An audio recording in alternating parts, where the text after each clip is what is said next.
Muy bien, muy bienvenidos, muy bienvenidas a este segundo bloque del día de hoy y vamos a profundizar en tres conceptos centrales de esta parte de la unidad que son racismo, etnocentrismo y sociocentrismo. Entonces la pregunta aquí es, ¿qué es el racismo?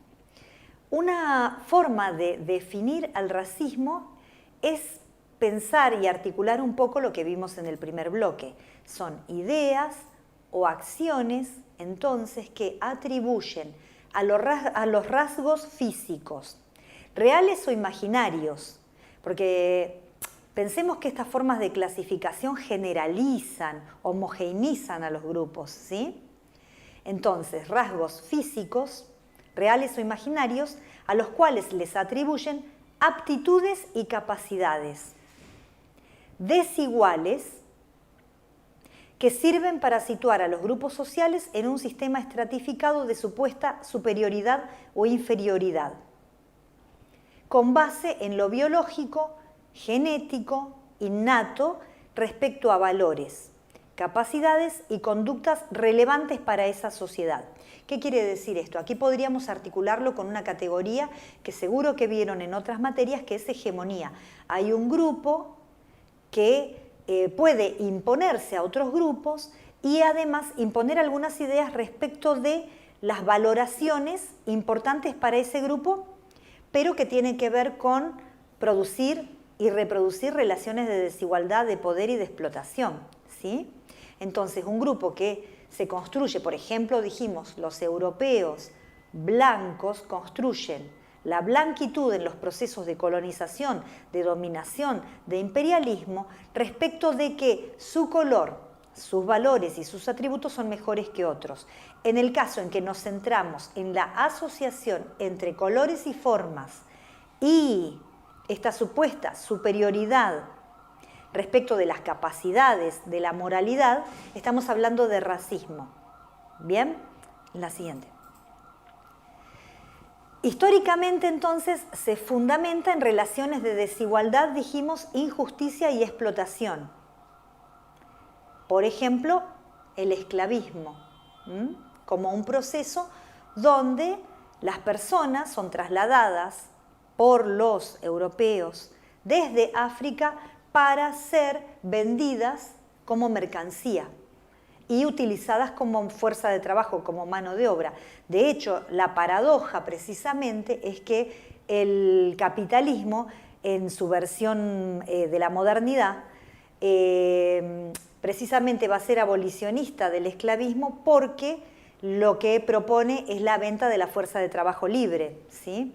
Y eso es muy interesante.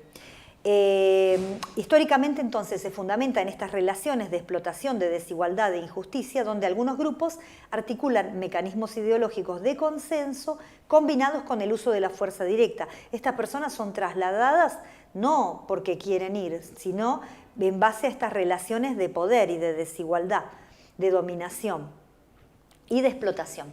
Una etnografía muy bonita que es del autor que van a tener que leer para la próxima clase, que es Philippe Bourgeois, es Banano, Etnia y Lucha, y él hace su trabajo de campo en Centroamérica y él muestra cómo estas relaciones de quienes ocupan qué lugares en la estructura de trabajo organizados por la empresa, que en este caso es la Fruit Company, se basan y se fundamentan en relaciones que articulan el color de la piel, es decir, ideologías racistas, pero también la procedencia o el lugar de donde vienen, en este caso vinculado con lo étnico nacional, es decir, también etnocentrismo. Y esto genera una estratificación de clase social, es decir, un sociocentrismo, que son categorías que vamos a ver en lo inmediato. Entonces, el racismo no es que viene solito, siempre viene acompañado de otra serie de prejuicios, de clase, género, etnia, edad, generacional, religión o adscripción política. Y en cada caso, todas esas categorías nos van a servir para comprender mejor cuáles son los procesos sociales que se están dando en ese momento que estemos analizando.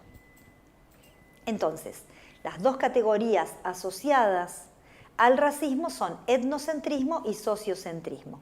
El etnocentrismo, como muy bien lo dice Todorov, tiene que ver con universalizar los valores particulares de una cultura y considerar que esos son los mejores para todos y la medida a partir de la cual se considera a los otros.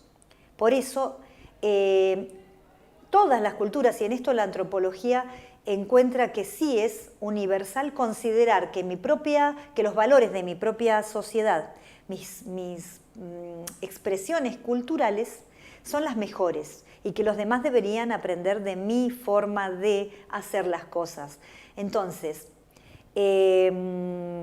aquí la cuestión central para pensar el etnocentrismo tiene que ver con una categoría que es etnicidad, que es esta forma en la cual los grupos humanos se identifican a sí mismos y a la vez se diferencian de otros, por eso construyen un nosotros, se diferencian de otros, pero consideran que esto es un primordialismo, un esencialismo. Nosotros somos así porque siempre fuimos así, y no como una construcción social e histórica, que es como los ve la antropología, y por eso es que, y este autor ya lo vimos, Boas hablaba del relativismo cultural y del derecho de cada cultura a expresarse en sus propios términos y ser considerada en función de los valores y moralidades de ese propio mundo. Y la otra categoría, para terminar este bloque, es el sociocentrismo, que es como el etnocentrismo, pero tiene que ver con los valores particulares de una clase social. Como por ejemplo cuando se generalizan, en términos del buen gusto, por ejemplo, los valores de la clase media, y ese es el patrón de medida para las otras clases sociales. Y se legitima los valores de un grupo social respecto de los demás.